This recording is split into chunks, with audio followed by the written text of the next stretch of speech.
오늘 우리에게 주시는 하나님 말씀 다니엘서 1장 8절과 9절의 말씀입니다.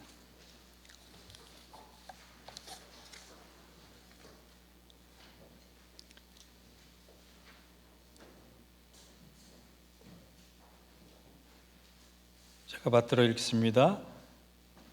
다니엘은 뜻을 정하여 왕의 음식과 그가 마시는 포도주로 자기를 더럽히지 아니하리라 하고 자기를 더럽히지 아니하도록 환관장에게 구하니 하나님이 다니엘로 하여금 환관장에게 은혜와 긍휼을 얻게 하신지라. 아멘. 이는 하나님 말씀입니다. 올해를 황금돼지 해라고 하는데 여러분, 돼지가 왜 꿀꿀거리면서 먹는지 아십니까? 뭐든 먹어도 꿀맛 같기 때문에 꿀꿀거리면서 먹는다 그래요. 그런데 돼지가 못 먹는 게 세 가지가 있다고 합니다. 안 줘서 못 먹고, 몰라서 못 먹고, 없어서 못 먹는다. 먹으면 건강해져요. 먹으면 좋은 거 먹으면 건강해집니다. 여러분도 오늘 한 해 영의 양식, 육의 양식 잘 섭취하셔서 영과 몸과 마음과 삶이 더욱더 강건해지시기를 주의 이름으로 축원합니다. 저의 올해 목표 중에 하나가 성경 인물 한 사람을 본받기입니다. 그 사람처럼 한번 살아봤으면 하는 그런 마음으로 따라 살기를 작정한 것입니다. 그 이면에는 제가 예수님처럼 살기가 너무 어렵다라고 생각이 들어서 한 단계 낮춰서 성경에서 신앙의 본을 가진 사람들 한 사람을 좀 쫓아서 살았으면 좋겠다, 그렇게 생각하면서 결정한 사람이 누구냐? 다니엘이라는 사람입니다. 여러분도 이렇게 복된 새해를 맞이하시면서 나도 누군가 성경의 한 사람, 인물 한 사람을 좀 따라갔으면 좋겠다, 그런 결정을 하셨으면 좋겠어요. 저는 말씀을 묵상하면서 제가 다니엘처럼 살기로 작정하고 다니엘을 따라 살기로 작정하면서 여러분도 그와 같았으면 좋겠다, 그런 한 해를 열어갔으면 좋겠다라고 하는 의미에서 오늘 본문을 통해 세 가지 교훈을 잠깐 나누고자 합니다. 제가 다니엘에게서 배운 것은 첫째로 이것입니다. 믿음의 선한 목적과 뜻을 정하고 새해를 시작했다라는 거예요. 오늘 본문의 주인공 다니엘이 살았던 시대는 순조롭고 평화로운 환경의 때가 아닙니다. 자기 인생과 자기 처지에 대해서 원망과 한숨과 한탄으로 매일매일을 맞이할 수밖에 없는 어려운 상황이었어요. 오늘 얘기는 지금으로부터 2600년 전에 있었던 얘기입니다. 다니엘이 살았던 무대는 강대국에 의해서 모든 열방들이 다 황폐화됐던 바벨론 제국이 일어섰고, 바벨론 제국을 무너뜨리기 위해서 페르시아가 침공했고, 그 와중에 약하고 약한 유대라는 나라에서는 바람잘 날 없는 국가의 운명 앞에 온 국민이 고통스러워했습니다. 주전 606년에 바벨론이 유다를 침공했을 때 유다는 속수무책으로 예루살렘을 내주고 나라가 망해버리고 말았습니다. 그때 다니엘의 나이가 17살이었어요. 여러분, 다니엘이 17살에 나라를 잊어버렸어요. 게다가 포로로 끌려갔습니다. 포로로 끌려갔다라고 하는 것은 다시는 자기 고향을 못 밟을 수도 있고 부모와 형제와 사랑하는 사람들을 못 만날 수도 있는 그런 아픔의 상황에 처지가 됐다라고 하는. 우리는 이민 와서 살지만 나라가 없어진 건 아니잖아요. 형제도 있고 부모도 있고 교우들도 있잖아요. 다니엘이 그 청소년의 때에 맞이했던 그 매일매일의 상황이 얼마나 암울했겠습니까? 그런데 보석은 어디에 내어놔도 보석이듯이 하나님의 사람은 쉽고 편한 환경이 아니라 어려운 환경 속에서도 위대하신 하나님의 함께 하심을 통하여 어떤 난관도 헤치고 일어설 수 있다라고 하는 것을 보여주는 사람이 됐다라고 하는. 그 시작이 어디 있느냐? 하나님 앞에 그가 뜻을 정하고 꿈을 꾸며 목표를 정하기 시작했다. 그때부터 시작된 거예요. 하나님 안에서 꿈을 꾸고 하나님 안에서 목표를 정하고 하나님 안에서 뜻을 정한 다니엘을 통해 하나님은 나쁜 운명을 축복의 환경으로 바꿔가심을 증거하고 계시잖아요. 여러분, 새해가 시작됐는데 달라진 게 있어야 할 것 아닙니까? 나이 한 살 더 먹는다고 달라지는 것이 아니라 내가 이전과는 달리 하나님과 함께 이 새해를 시작하리라. 하나님 안에서 뜻을 정하고 새해를 시작하리라. 하나님 안에서 하나님 원하시는 목적을 가지고 뜻을 확고히 하고 이 한 해를 시작하리라 라고 하는 뭔가 달라진 우리의 믿음이 있었으면 좋겠습니다. 그럴 때 우리 인생의 어두운 상황이 아름다운 꽃을 피우는 환경으로 인도함 받을 줄 믿습니다. 8절을 보니까 다니엘은 뜻을 정하여 왕의 진미와 그가 마시는 포도주로 자기를 더럽히지 아니하리라 라고 확고한 뜻과 목적을 하나님 안에서 정한 거예요.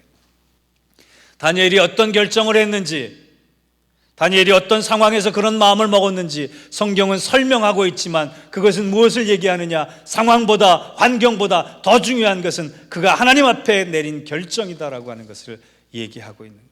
아무도 하나님을 믿지 않는 그 바벨론의 포로시기에 하나님만 붙잡기로 작정한 그에게, 하나님만 하나님의 영광을 위해 살기로 뜻을 정한 그에게 왜 하나님께서 축복해 주시지 않겠어요?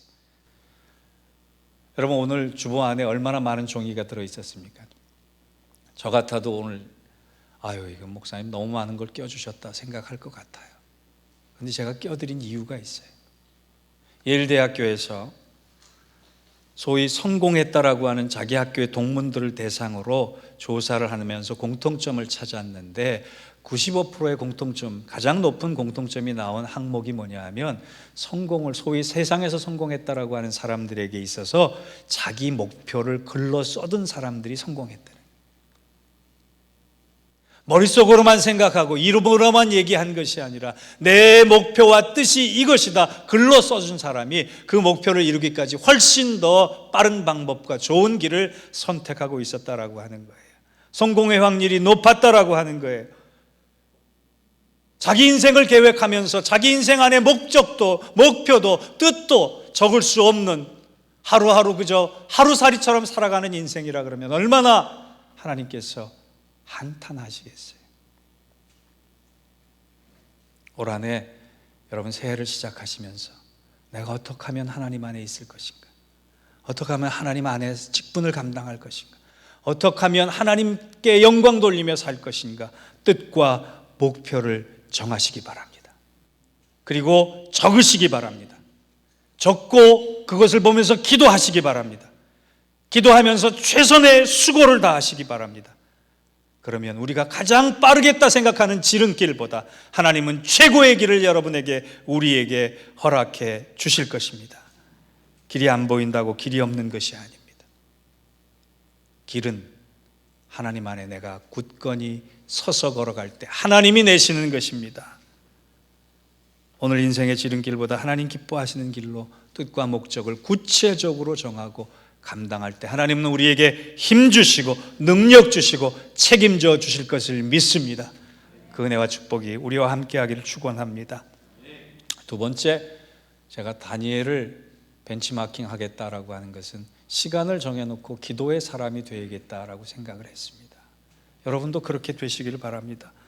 근데 다니엘은요, 죽기를 각오하고 기도했던 사람이에요. 시간을 정해놓고 방향을 정해놓고 정성과 최선을 다해 기도했던 사람이에요.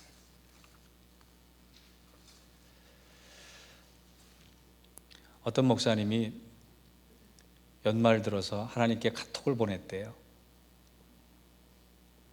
하나님 보고 계시지요? 네덜란드 압박 축구하는 것도 하는데 왜 저를 이렇게 압박하세요? 하나님 좀 착해지시면 좋겠어요. 이렇게 항의성 카톡을 보냈다고 하는 얘기를 제가 전해 들었습니다. 마찬가지 우리 심정이 그럴 것 같아요. 하나님이시라면 저를 이렇게 놔두시는 게 편하세요? 좋으세요? 말할 수 없는 한숨과 탄식과 아픔 속에 하나님, 제가 지금 하나님 앞에 서면 짝다리라도 짓고 싶어요 라고 항변하고 싶을 때가 한두 번이 아니지 않습니까? 나 지금 하나님 앞에 화나 있거든요. 하나님 좀 어찌해 주시면 안 됩니까? 대부분의 우리의 기도가 한탄과 불평이에요. 하나님 내 뜻대로 좀 되게 해주세요. 그러다가 하루 이틀 기도하다가 그거 안 되면 기도 안 합니다. 하나님 저 바쁘거든요. 다니엘은 그러지 않았습니다. 상황에 아무런 변화가 없는데도 불구하고 진액을 빼서 기도한 사람이, 다른 것 보지 않고 시간을 정해놓고 하나님께 집중해서 기도한 사람이에요. 다니엘에 비하면 우리는 얼마나 많은 기도의 변명을 가지고 있는지 몰라요.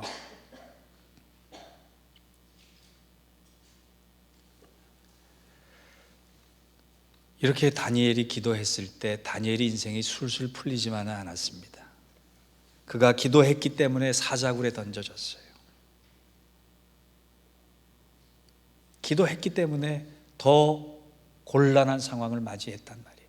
그런데 하나님은 기도하는 사람에게 그 곤란한 상황에서 성경에 단 한 번도 없는 기적을 경험하게 하세요. 여러분, 제가 집에서 지나가면서 저는 TV를 잘 안 봐요. 컴퓨터로 TV를 잘 안 보는데 우연히 다른 사람이 틀어놓은, 다른 사람이래봤자 한 사람밖에 더 있겠습니까? 틀어놓은 프로를 보는데요. 요즘 그 유명한 그 요리 연구가 있잖아요. 백종원이라고 하는 분이요. 예. 그분이 소리를 지르는데 그 소리가 저한테는 가슴에 확 와닿았어요. 저는 그 화면을 본 적도 없고 스토리를 들은 적도 없고 누가 나오는지도 모르는데 그분이 그렇게 얘기하더라고요. 누군가를 향해서 그렇게 소리치더라고요. 사장님 절박해요? 사장님 진짜 절박해요? 그런데 절박한데 왜 그러고 계세요? 그렇게 얘기하더라고요. 앞뒤 딱 띄고 사업이 안 됐기 때문에 그 프로에 나왔겠지요. 뭔가 바꾸고 싶겠죠. 변화 주고 싶겠죠. 그 사람이 물어보는 것처럼 그 사업을 하는, 비즈니스를 하는 사람이 절박한 상황이면 절박해요? 진짜로 절박해요? 그런데 왜 그러고 계세요? 여러분 인생이 절박합니까? 여러분 2019년 한 해 목마르십니까? 하나님 안에서 내가 뭔가 달라지길 원하십니까? 여러분의 영적 상황과 삶의 환경이 절박하십니까? 절박하십니까? 진짜 절박하십니까? 그런데 왜 그러고 있어요? 저는 그렇게 들리더라고요. 정 목사야, 네가 절박하냐? 목회에 절박하고 성도들에 절박하고 교회에 대해 절박하고 복음에 대해 절박하고 선교에 대해 절박하냐? 그런데 그러고 있느냐라고 하는 음성처럼 들렸어요.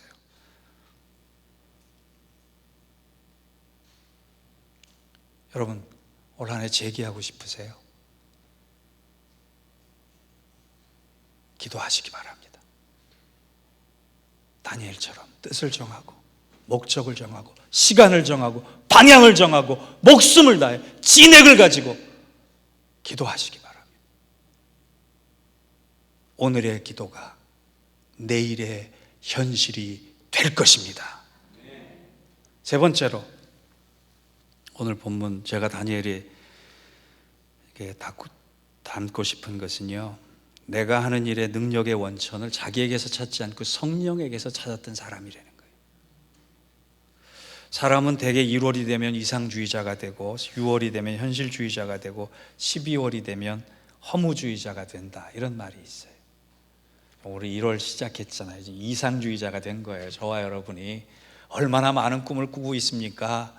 얼마나 벅찬 희망에 대해서 용기를 가지고 계십니까? 그러다가 6월쯤 되면 해도 안 돼. 12월쯤 되면 어떻게 해요? 소용없는 짓 했어. 여러분, 한 살 더 먹는다는 것이 또 한 번의 이상주의자가 되고 현실주의자가 되고 허무주의자가 되는 그것을 얘기하는 거 아니에요. 우리 삶의 역사가 달라지는 방법에는 두 가지가 있어요.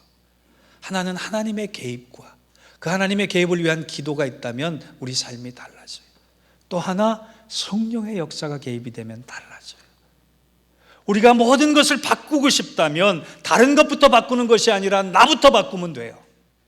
환경을 바꾸고 조건을 바꾸고 여러 가지 컨디션을 바꾼다고 해서 달라지는 것이 없어요. 내가 달라지지 않으면 마찬가지예요. 그런데 내가 바뀌고 달라질 수 있는 가장 좋은 방법은 내가 성령으로 충만해지면 됩니다. 다니엘서 1장 20절을 보면 왕이 그들에게 모든 일을 묻는 중에 그 지혜와 총명이 온 나라 박수와 술객보다 10배나 나은 줄 아니라 다니엘은요, 바벨론 왕이, 페르시아 왕이 인정할 정도로 10배나 뛰어난 학식과 지혜와 총명이 있었다 그랬어요. 그 찬란한 문명을 읽었던 그 사람들보다 10배나 뛰어난, 그 10배가 IQ가 좋았다는 얘기가 아니에요. 성령의 충만함을 덧입기 때문에 그의 능력이 시작됐다라고 하는 거예요. 그것을 어디서 찾아볼 수 있느냐? 다니엘서 6장 3절에 찾아보세요. 다니엘서 6장 3절.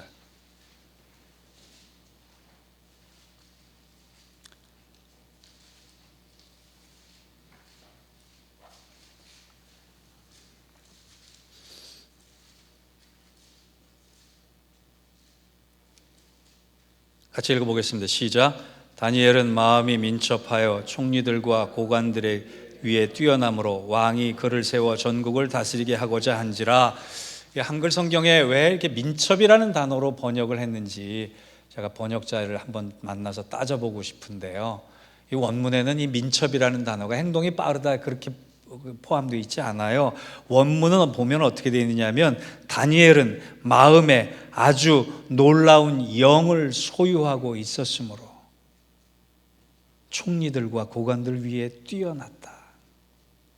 다니엘의 탁월함은 다른 것이 아닙니다. 행동이 빠르고 눈치가 빠른 것이 아니라 마음에 아주 놀라운 영을 소유하고 있었다라고 하는 거예요. 그게 다 다니엘의 탁월함의 근원이었어요. 그는 매일 성령을 통해 힘을 공급받고 지혜를 공급받고 명철을 공급받고 학식을 공급받았습니다. 그래서 이방인 출신으로 바벨론과 페르시아를 다스릴 수 있는 사람이 되었다는 거예요. 한 가지 여기서 우리가 꼭 교훈받아야 하고 할 것이 있습니다. 여러분, 다니엘이 사자굴에 던져졌을 때가 몇 살쯤인 것 같아요?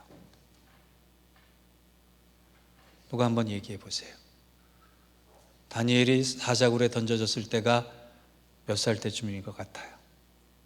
예? 30대.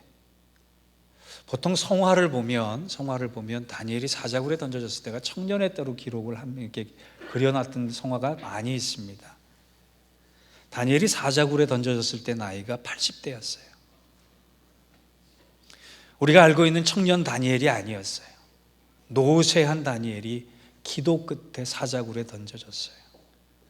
여러분, 다니엘서를 읽으시면서 보통 다니엘의 나이를 짐작하기 위해서는 이렇게 생각하시면 돼요. 1장에는 10대의 다니엘, 2장에는 20대의 다니엘, 3장에는 30대의 다니엘, 4장에는 50대의 다니엘, 7, 8장에는 60대, 70대의 다니엘, 9장에는 80대의 다니엘, 그 이후로는 90대의 다니엘로 보시면 돼요. 우리는 청년 다니엘에 너무 익숙해져서 그래요. 여러분, 80대에 사자굴에 던져졌다라고 하는 게 무슨 얘기인지 아세요? 그는 나이가 들수록 훨씬 더 성령 충만한 사람이 되었다라고요. 겉으로 보기엔 노쇠한데, 겉으로 보기엔 연약한데, 그는 나이가 들므로 기도하는 사람이 되어서 성령의 능력을 공급받아 청년 다니엘 때부터 변함없이 한 해 한 해 성령을 쌓아갔다라고 하는 거예요. 성령으로 더 충만해졌다라고 하는 거예요.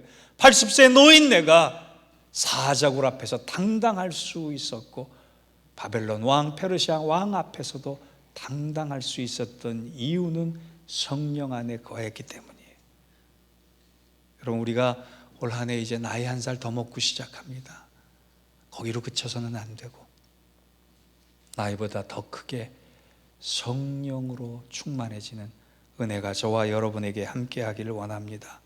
하나님은 올 한 해 뜻을 정하고 목표를 정한 사람, 기도하는 사람, 성령과 함께 있는 사람에게 많은 축복을 허락해 주실 것을 믿습니다. 쓴물이 나는 땅 마라에서 이스라엘 백성들이 고통스러워했을 때 하나님은 3마일 옆에 12개의 샘과 70그루의 종려나무가 있는 엘림이라는 것을 준비하셨어요. 여러분의 새해가 쓴물이 나는 마라와 같은 상황에서 시작됐어도 기도하십시오. 하나님 안에 뜻을 정하십시오. 그리고 성령으로 충만해 주십시오. 예비하신 엘림을 여러분에게, 우리에게, 우리 교회에게, 우리의 일터에게 반드시 허락해 주실 것입니다. 그 은혜와 축복이 함께하기를 주의 이름으로 축원합니다. 기도하겠습니다. 하나님 아버지, 올 한 해 우리가 성경에 나오는 한 사람 닮기를 원합니다.